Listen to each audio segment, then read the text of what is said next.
The French Connection wasn't just William Friedkin's Oscar-winning masterpiece. It was the film where a 32-year-old director filmed illegally without city permits, where Gene Hackman thought Eddie Egan was racist and refused to portray him until Friedkin deliberately made him angry, and where Fernando Rey was cast by mistake because Friedkin confused him with another actor. While audiences watched Popeye Doyle chase heroin smugglers through 1971 New York, behind the cameras lurked a production where Friedkin gave actors real guns during ride-alongs with cops, where a stunt driver hit speeds of 90 miles per hour with only a gumball light for warning, and where Jackie Gleason, Peter Boyle, and Steve McQueen all turned down the role Hackman didn't even want. Here are 15 dark facts about the French Connection that reveal what happens when guerrilla filmmaking meets Academy Award glory. And stick around for the bonus fact, because the Transit Authority official demanded $40,000 and a ticket to Jamaica for the train hijacking. Let's dive into this brutal masterpiece. Number 15. Hackman called Egan racist, refused role. Gene Hackman didn't want to play Popeye Doyle.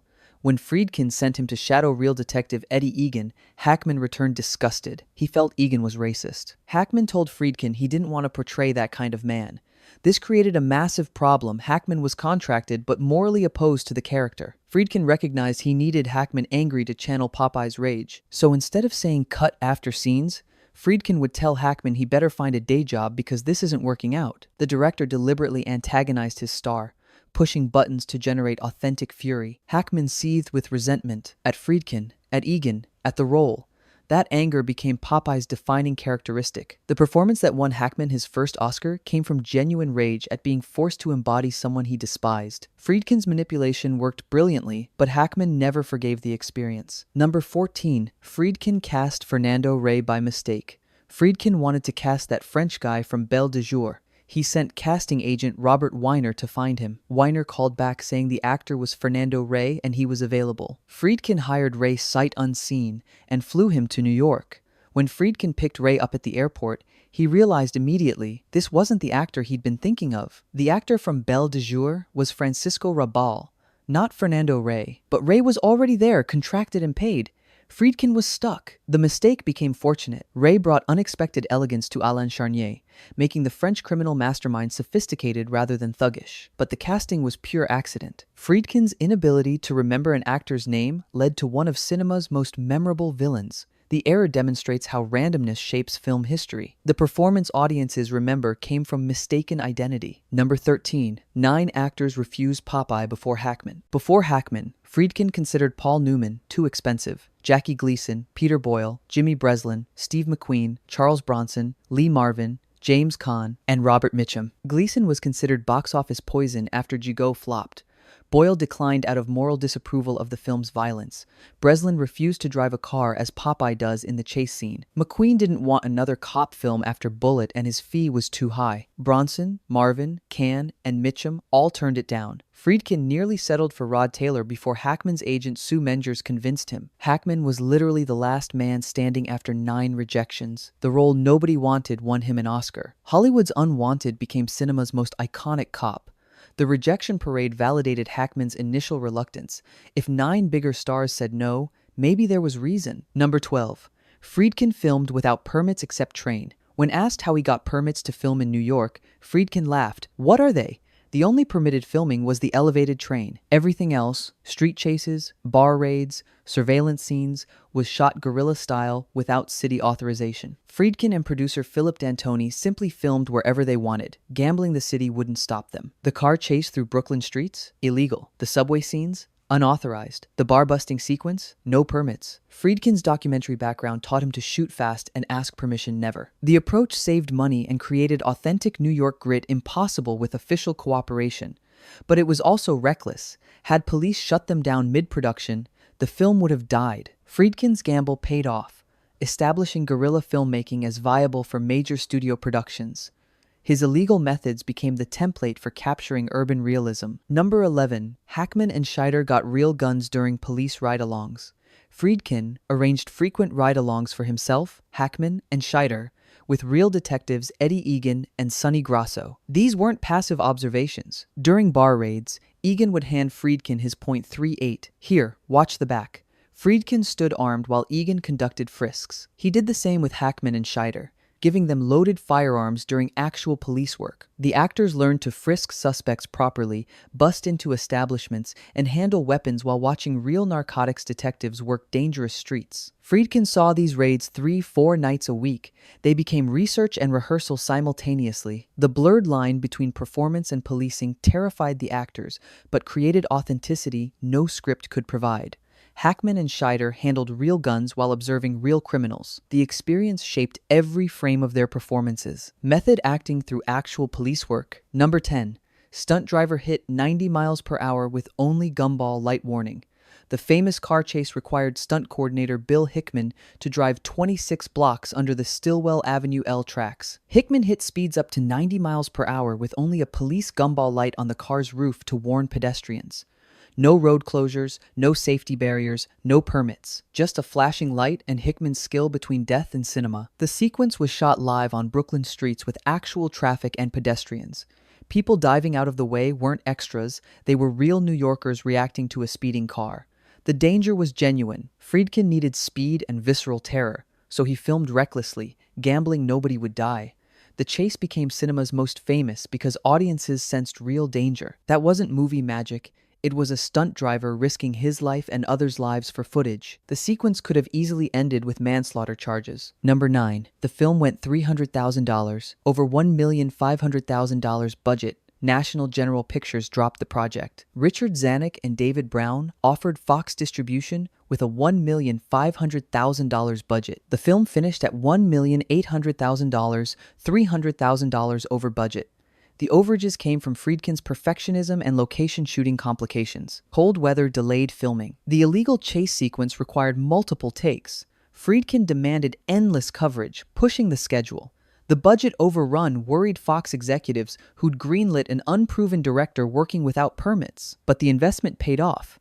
The French Connection grossed over $75 million worldwide against its $1,800,000 cost. The 42-to-1 return vindicated every penny spent. The overage was insignificant compared to the eventual profit. But during production, Fox executives sweated each delayed day and unapproved expense. Friedkin was gambling other people's money on his vision. They couldn't stop him until filming wrapped. Number 8. Fox promotional department wanted title changed. As post-production neared completion, Fox's promotional department sent producer Philip D'Antoni a memo. They wanted to change the title. Proposed alternatives included Doyle and Popeye, both attempting to emphasize Hackman's tough cop character over the French drug connection. D'Antoni never explained why Fox retracted the idea, but the studio feared the French connection sounded too vague or foreign for American audiences. They wanted something punchy and cop-focused. D'Antoni and Friedkin refused. The original title stayed, emphasizing the international drug smuggling operation rather than reducing it to a character study. The proposed changes demonstrated studio anxiety about marketing an unconventional crime film. Fox wanted safety, a title promising a tough cop movie. Friedkin's title promised something bigger, a story about systems, not individuals. The studio backed down, and the French Connection became iconic. Number 7. Friedkin couldn't finish Robin Moore's book. The film was based on Robin Moore's 1969 nonfiction book about detectives Eddie Egan and Sonny Grosso breaking up a major heroin operation. Friedkin couldn't get through it. He found the book boring and poorly written, abandoning it partway through.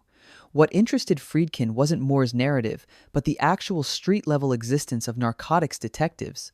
Friedkin used ride-alongs with Egan and Grosso as his real research, ignoring the book's structure entirely. Screenwriter Ernest Tidyman adapted Moore's work, but Friedkin demanded changes throughout filming, incorporating phrases suggested by Egan and Grosso from their actual police experience. The book became irrelevant. Friedkin made a film about real detective work, not Moore's novelized version. That the director never finished the source material demonstrates his commitment to authenticity over adaptation. He wanted truth, not literature. The book was foundation, not blueprint. Let's pause, hit subscribe because we're halfway through, and what's next includes Pauline Kael hating it, Howard Hawks warning Friedkin, and the 5 Oscars that shocked Hollywood. Number 6. Pauline Kael. Called it jolts for jocks? Pauline Kael, the New Yorker's influential critic, savaged the French Connection. She wrote, "It's not what I want, not because it fails. It doesn't fail. But because of what it is. It is, I think, what we once feared mass entertainment might become. Jolts for jocks. There's nothing in the movie that you enjoy thinking about afterward. Nothing especially clever except the timing of the subway door and umbrella sequence. Cale acknowledged the film was technically well made but deplored its values. Every other effect of the movie, even the climactic car versus runaway elevated train chase, is achieved by noise, speed, and brutality. Her review represented critical establishment horror at the film's violence and moral ambiguity. Cale wanted cinema to elevate. The French Connection wallowed. Her jolts for Jacques' dismissal became infamous. Cale recognizing the film's craftsmanship while condemning its soul. Audiences disagreed. The film won Best Picture over her objections. Number 5. Howard Hawks warned Friedkin about failures. Around the time of production, Friedkin met legendary director Howard Hawks, who gave him career advice. In Joseph McBride's Hawks on Hawks, Hawks recounted warning the greenhorn, "You're gonna run out of pictures. If you make several failures in a row, forget it." Hawks was cautioning Friedkin against the industry's unforgiving nature. One hit didn't guarantee anything. Directors needed consistent success or they'd be discarded. Friedkin took the warning seriously. After The French Connection won 5 Oscars including Best Picture and Best Director, he followed it with The Exorcist 2 years later, another massive critical and commercial success. Hawks' advice shaped Friedkin's career strategy: make films that succeed or disappear. The pressure drove Friedkin's perfectionism and risk-taking. He couldn't afford failures. His next film had to be great, or his career would end. That paranoia fueled 2 consecutive masterpieces. Number 4. The film won 5 Oscars including Best Picture. At the 44th Academy Awards in April 1972, The French Connection received 8 nominations and won 5. Best Picture, Best Actor, Hackman, Best Director, Friedkin, Best Film Editing, Jerry Greenberg, and Best Adapted Screenplay, Ernest Tidyman. It was also nominated for Best Supporting Actor, Scheider, Best Cinematography, Owen Roizman, and Best Sound Mixing. The sweep stunned Hollywood. A gritty, violent, morally ambiguous cop film beating prestige pictures like The Last Picture Show and A Clockwork Orange for Best Picture seemed impossible. But audiences and voters responded to Friedkin's raw energy and Hackman's ferocious performance. Friedkin was only 32 when he won Best Director, one of the youngest winners ever. The 5 Oscar haul validated guerrilla filmmaking, illegal shooting, and moral complexity. Jack Nicholson presented Best Picture to Philip D'Antoni. The French Connection became the gold standard for crime thrillers. Number 3. Friedkin was influenced by French film Le Samouraï. The film's atmosphere, characterization, and narrative style were influenced by Jean-Pierre Melville's Le Samouraï, 1967. Friedkin was inspired by Alain Delon's performance as a solitary, methodical hitman. That influence shaped Popeye Doyle, Hackman playing an American cop with French film noir sensibility. Friedkin also cited Costa Gavras' Z as inspiring the documentary-like realism. The French Connection became American filmmaking filtered through European aesthetic. Friedkin's debt to French cinema was deliberate. He wanted American crime films to have the sophistication and moral complexity of European art cinema. The irony was perfect. A film about American cops chasing French criminals was itself influenced by French filmmaking. Friedkin borrowed European techniques to depict American streets. The synthesis created something new, Hollywood thriller with French New Wave soul. The influence was so pronounced, critics recognized it immediately. Number 2. Real cops Egan and Grasso appear in the film. Eddie Egan and Sonny Grasso, the real detectives whose case inspired the film, both appear on screen. Egan plays Simonson, Doyle's supervisor. Grosso plays federal agent Klein. Their presence added metatextual authenticity. The men who lived the story appear in its fictional recreation. Egan and Grasso also served as technical advisors, ensuring police procedure accuracy. They taught Hackman and Scheider how to frisk suspects, conduct raids, and handle weapons. The real cops watching actors portray fictionalized versions of themselves created strange doubling, reality, and performance blurred. Egan reportedly enjoyed the attention and later acted in several films. Grosso became a producer and consultant. Their cameos were Friedkin's tribute to the men who broke the actual French Connection case. The gesture acknowledged that cinema's heroes were based on real people who'd risked their lives fighting narcotics trafficking. Number 1. Film selected for National Film Registry.